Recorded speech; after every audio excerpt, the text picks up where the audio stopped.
For our next speaker, we are going to have Caleigh Copelin come up. She is a PhD candidate with Dr. Murphy's lab in the Department of Animal Bioscience. So if we could all join me in welcoming.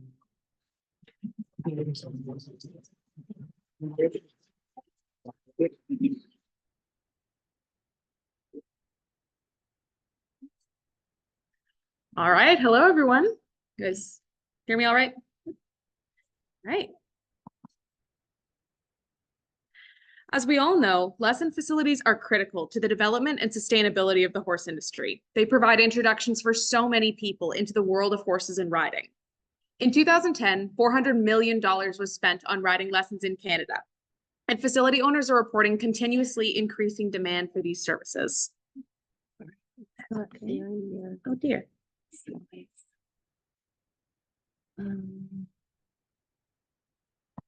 What? Sorry. There. And now I need to share again. Sorry, folks.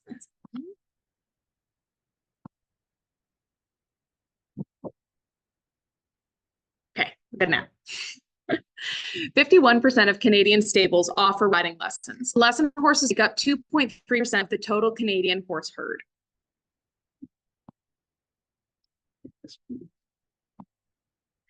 But despite the important role that these horses play in our industry, they face some really significant welfare challenges. Research has found that when compared to leisure horses, lesson horses demonstrate significantly higher levels of severe vertebral issues, equipment-related wounds, aggression towards humans, and stereotypic behavior. Even at rest, lesson horses rank moderately high on the horse grimace scale and are more likely to be seen displaying backwards-facing ear positions or depressed-like postures. Lesson horses have also been found to have pessimistic cognitive biases. All of this suggests a reduced state of welfare in these horses, both mentally and physically. Now, this can manifest in a lot of ways, but a key concern of ours is behavior. Conflict behaviors like bucking, rearing, and kicking out are often used as indicators of a horse's mental or physical state. These behaviors can arise from pain, stress, fear, confusion, restrictive tack, incorrectly utilized training cues, and more. Now, these welfare challenges that I mentioned previously, which can lead to a lot of these states like pain, stress, fear, may put lesson horses at a higher risk than other types of horses for performing these conflict behaviors. Now, these behaviors are a problem because they can threaten rider safety and negatively impact a facility's social license to operate. However, in addition to conflict behavior, we can also look to affiliative behaviors to give us insight into a horse's mental or physical state, as well as social or play behaviors. Research suggests that tactile engagement with handlers can be enjoyable to horses and may suggest they feel positively about their handlers. And of course, the expression of behaviors such as allo-grooming and different types of play can indicate positive states of welfare as well. What we have here is the first part of a two-phase project, which seeks to better understand the impact of various management practices on the behavior of lesson horses in Canada. Our major objectives were to gain a better understanding of current lesson horse management trends across the country, and then use this information to identify potential welfare concerns, risk factors for conflict behaviors, and management strategies that were associated with expressions of positive behaviors. To do this, we put together a survey of riding lesson facilities across Canada. It consisted of 83 possible questions inquiring about respondent, facility, and lesson horse herd demographics, horse behavior, tack use and workload, housing and nutrition, and professional and paraprofessional use on farm. Our question types were primarily multiple choice with some Likert scale and open-ended questions as well. We distributed our survey via equine-related social media groups, email lists, and news outlets in Canada. Our respondents were required to be the owner, manager, or head coach of a riding lesson facility.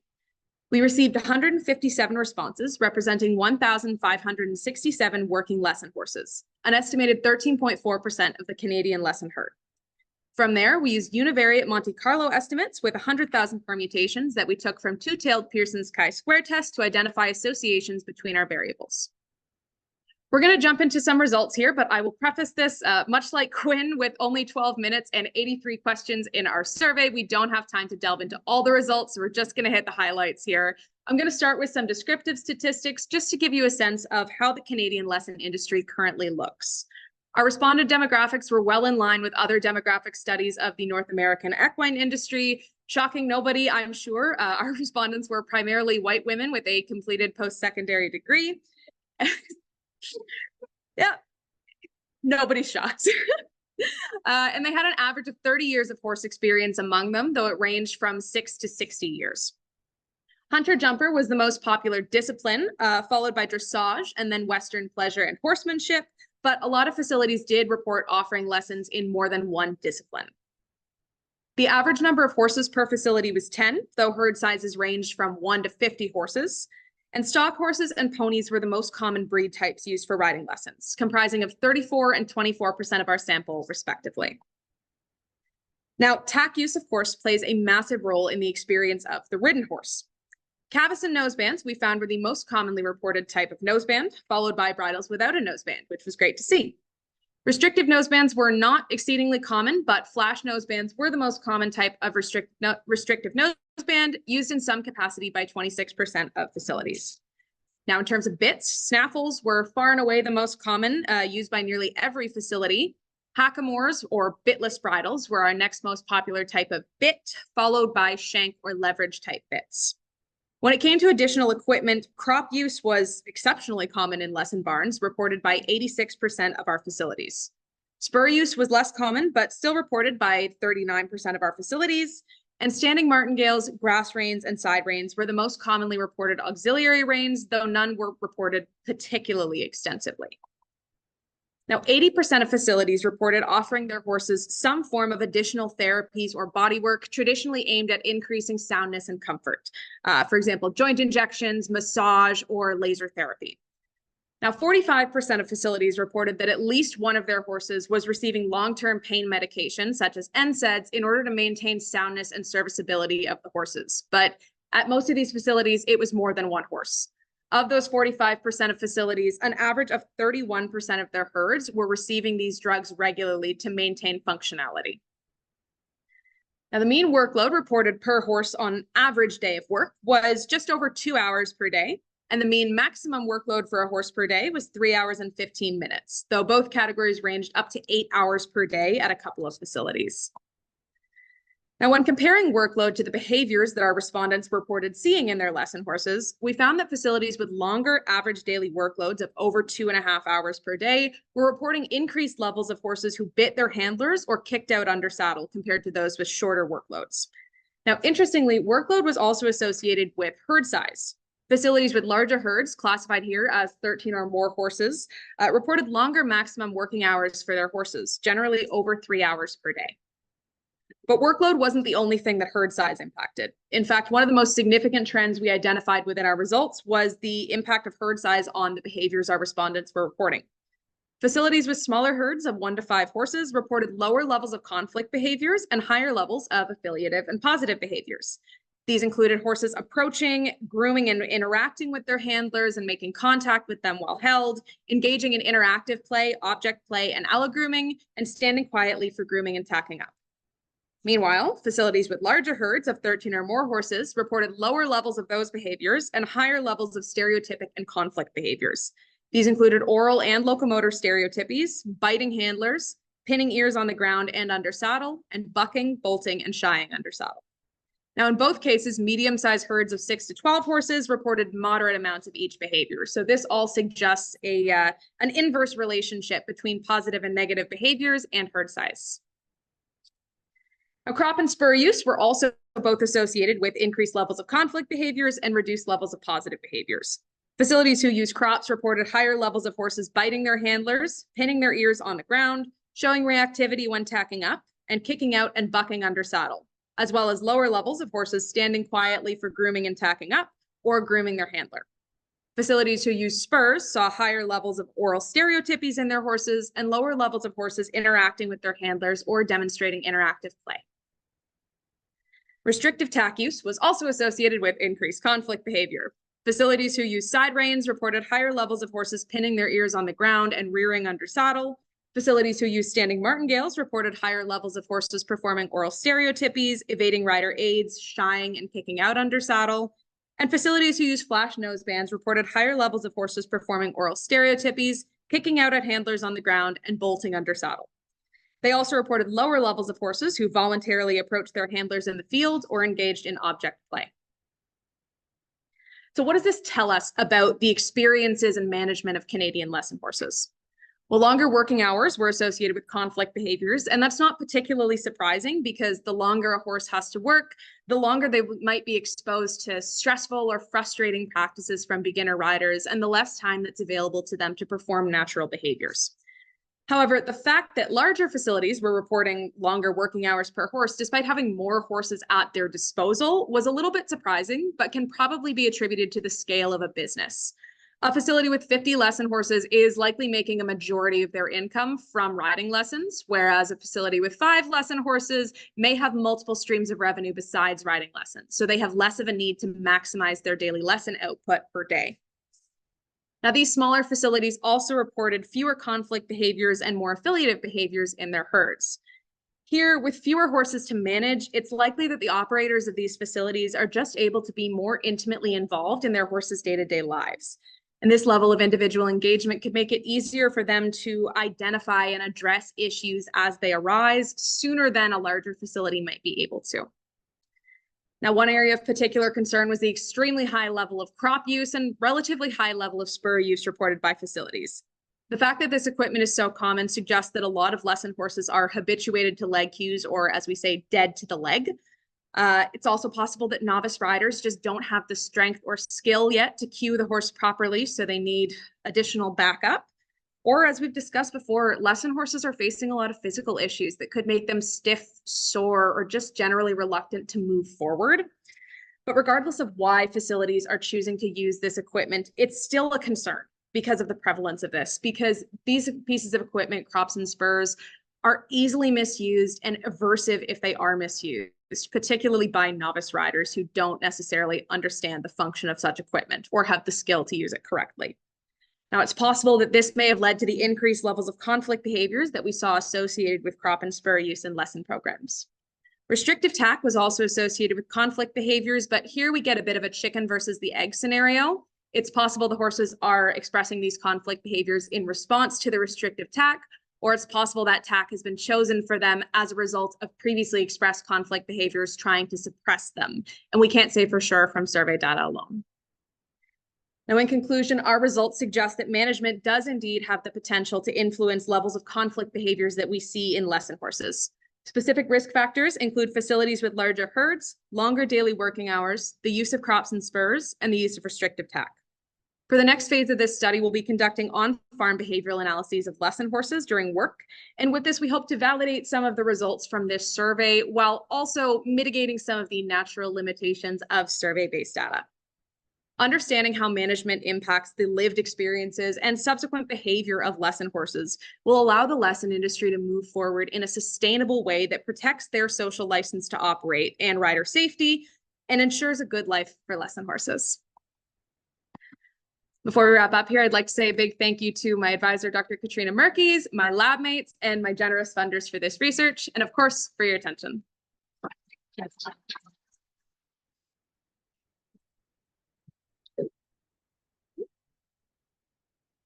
Wonderful. I'm going to take the chair prerogative here for a second and just ask. I'm going to admit that I don't know a lot of horses. Okay. So, can you tell me what a crop is and what's Yes, absolutely. I need. Good.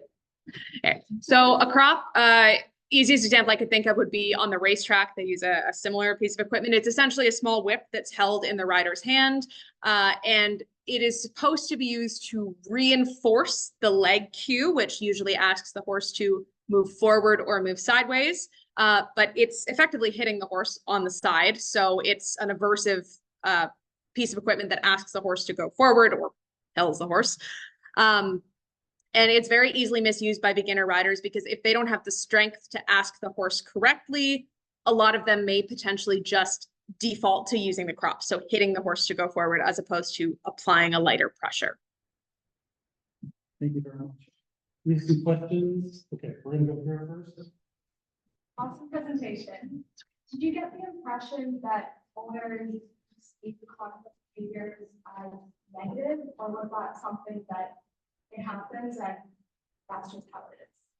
So the question was, did the owners perceive the conflict behavior as negative or just part of the operation? That's a great question. So for the purposes of this survey, we didn't look into owner interpretations of the behavior because we didn't want to ask questions that might influence the objective information that they were going to be providing us about just if they are seeing this behavior in their horses or not and how much. It would be a really interesting thing to look into because it's been found that horse owners in particular are very poor at identifying behavioral signs of stress and fear in their horses, of which conflict behaviors can certainly represent that, particularly when those signs are more subtle though. So maybe a conflict behavior like evading a rider's cues, essentially not doing what they have been trained to do. That might be a more subtle conflict behavior that people may struggle to recognize compared to something like a horse rearing up, which is fairly dramatic and obvious to those watching, but that horse is not thrilled with what's going on. Okay, we're gonna come over here and then I'll take one online. The level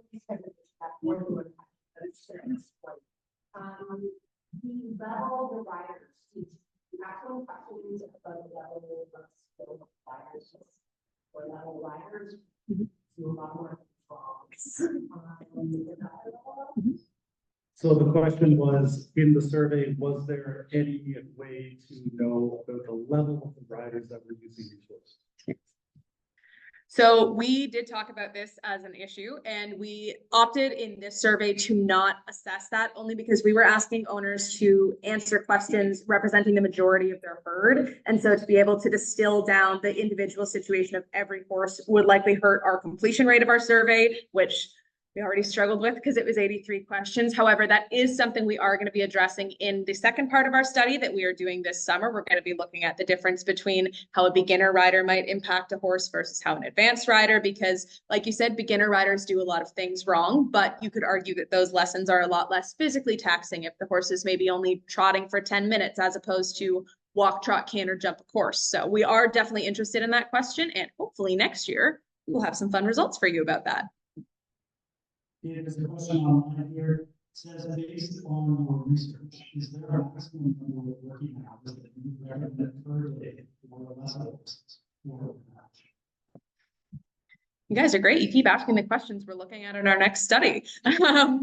Same thing. It was hard for us to distill that from this specific question because some people were answering the survey for 50 horses. So we weren't able to break it down enough by how much each individual horse can take. And again, I do believe that rider level will likely play a role in that answer as well. So maybe 4 hours of beginner work is fine, but only 2 hours of advanced work, or vice versa. This is not me making any clear hypotheses right now. But that is something we're going to be looking into, as well as what are the horses' daily workloads looking like and how that potentially impacts the behavior that we're seeing. There's very little research on what an appropriate workload for any horse is right now, unfortunately. So it's a new question that we're hoping to make some ground on. Okay, it's time for another question. In these herds, what is the calling rate? So how many of the horses are being basically sold, slaughtered? The question is, I'm wondering what the culling rate is within these herds. So culling rate isn't really a thing that we look at in lesson horse herds. Ideally, none of them would be going to slaughter. That wouldn't be the goal. Obviously, some will end up being euthanized, some will end up being sold or retired out of the herds. And one of the questions in the survey was looking into where lesson horses go when they retire, or how owners make the decision to retire the lesson horse from work. So some owners saying that, it's a physical issue with the horse, saying the horse can't physically keep up with the demands while remaining sound anymore. Other owners may say it's a mental issue. It's clear that the horse is either demonstrating behavioral issues or is just not engaged with it anymore. So we have looked at the reasons behind that, and some common retirement areas are people either choosing retirement board for their horse or just keeping it on property but having it not work anymore. As for specific culling rates, that's not something that we calculated or asked about, as most lesson facilities wouldn't be recording that information in the first place. Okay, everyone, please join me in thanking David.